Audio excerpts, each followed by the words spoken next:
Voici la carte présentée dans le jeu Assassin's Creed Odyssey. Aujourd'hui, ce qui va nous intéresser dans la capsule, c'est le port du Pirée.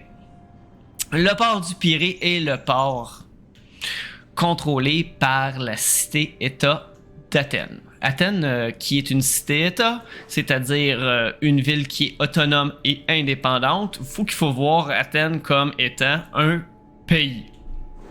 Et Athènes va contrôler la région qui est autour de la cité-État. Et la cité-État d'Athènes est fortifiée parce que les Grecs sont souvent en guerre.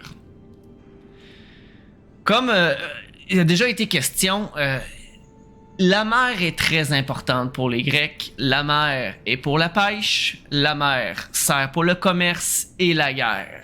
À l'origine, les Grecs étaient un peuple de pêcheurs. Le port du Pirée, qui est situé immédiatement à côté de la cité-État d'Athènes, est un port qui va être fortifié. C'est-à-dire qu'il va y avoir une série de remparts qui vont protéger le port. Plus important encore, vous allez avoir le port à gauche, vous allez avoir Athènes qui est à droite, puis ce que vous allez trouver entre les deux, c'est un chemin qui va être fortifié, qui va offrir une certaine sécurité entre ceux qui vont se rendre de la cité-État d'Athènes au port du Pirée. Et le port va servir pour la construction navale, c'est-à-dire la construction de bateaux, va servir pour le commerce ainsi que pour la pêche. On va aller voir un peu à quoi ça ressemble. Voici le port du Pirée situé à Athènes dans la région de l'Attique. Au loin, vous pouvez constater une certaine montagne avec une statue et un temple. On peut voir les colonnes. Il s'agit de l'Acropole. On l'a déjà vu, l'Acropole, c'est une montagne avec le Parthénon. Le Parthénon est un temple en l'honneur de la déesse Athéna. Tranquillement, si je tourne la caméra, vous allez voir que le port est situé sur le bord de la mer. Et partout, quand on regarde à l'horizon, c'est toujours possible de voir des montagnes. D'ailleurs, le personnage principal sur lequel je suis en ce moment, vous pouvez voir qu'il s'agit d'une statue de Athéna. Athéna se caractérise par sa lance, son bouclier et son casque. Vous pouvez voir dans le port qu'il y a différentes sortes de bateaux. Vous allez avoir les bateaux de pêche, les bateaux de commerce et vous allez avoir les bateaux de guerre qui s'appellent des triaires. On va aller en voir des triaires un peu d'ailleurs. Ce sont les bateaux de choix pour faire la guerre et les Athéniens étaient reconnus pour avoir une grande flotte marine. Athènes contrôle la mer d'Égée, la mer Ionienne et la mer Méditerranée.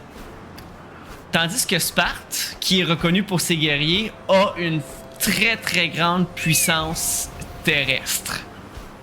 On va s'approcher tranquillement de la mer. Vous pouvez constater au loin que la mer d'Égée se caractérise par de nombreuses îles.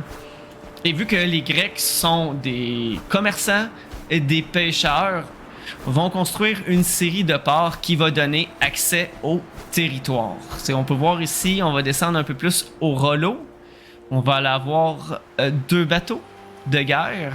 On a un plus petit ici, triaire, mais vous allez constater la proue du bateau, qui est le devant, est en métal, qui est en bronze, qui va servir à éperonner les autres navires. Et quand on parle d'éperonner, c'est-à-dire rentrer directement dedans. Donc, le triaire est un bateau de guerre. Et à l'intérieur du triaire, vous pouvez voir les rames ici, vous allez avoir des marins grecs. Et là, ce qui est important de savoir, c'est que les marins sont payés pour faire leur travail. Ils ne font pas juste être payés, ils vont s'entraîner pour ramer à l'unisson. Regardez les rames, tout ça est bien synchronisé. Plus on va aller rapidement, plus on va avoir de chances pour couler le navire de l'autre. Parce que les Grecs, même s'ils vont avoir des archers sur le pont supérieur, la principale tactique utilisée, c'est l'éperonnage. Donc, charger les autres navires. Et donc, plus on va vite, plus on va avoir la chance de couler l'autre navire. Puis à l'avant du navire, vous allez avoir une proue qui est en bronze, donc qui est en métal. Vous pouvez voir, là, ça ressemble à une hache, donc on va aller vite, vite, vite, puis on va rentrer dans l'autre navire pour le couler. C'est la principale tactique de guerre utilisée par les Grecs. On va suivre quelques navires. On va avoir ici un autre triaire. Beaucoup de circulation en Grèce antique, parce que je le rappelle que la mer est le principal moyen de transport. C'est leur autoroute. Donc, il va toujours avoir des bateaux qui vont se promener. Ici, probablement qu'on a un bateau de commerce. Vous pouvez voir ici à l'intérieur, vous avez différents produits. Des pommes, du blé, des graines. Ainsi, on se promène d'un port à l'autre. On va pouvoir échanger. Et ce qui est intéressant, c'est que vous allez pouvoir voir derrière la queue de l'oiseau, qu'est-ce qu'on voit, c'est des pots. Les Grecs étaient reconnus pour leur poterie. Et comme on a vu en Mésopotamie, le pot est utilisé comme moyen d'entreposage, moyen pour stocker de la nourriture et différents produits. Ici, c'est le même cas. Est-ce que je peux m'approcher un petit peu plus? On va aller voir un peu les différents produits.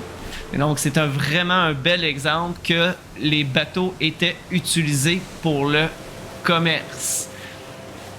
On va se rapprocher un peu d'Athènes, puis on va aller revoir le port du Pirée. Puis ici, on a une belle vue sur la cité-État d'Athènes. À droite, vous allez voir quoi? Le Parthénon, avec l'acropole, la statue d'Athéna. À gauche, qu'est-ce que vous voyez? Vous voyez le port, le Pirée. Et à travers ça, différents temples religieux et les remparts qui protègent le port et la ville.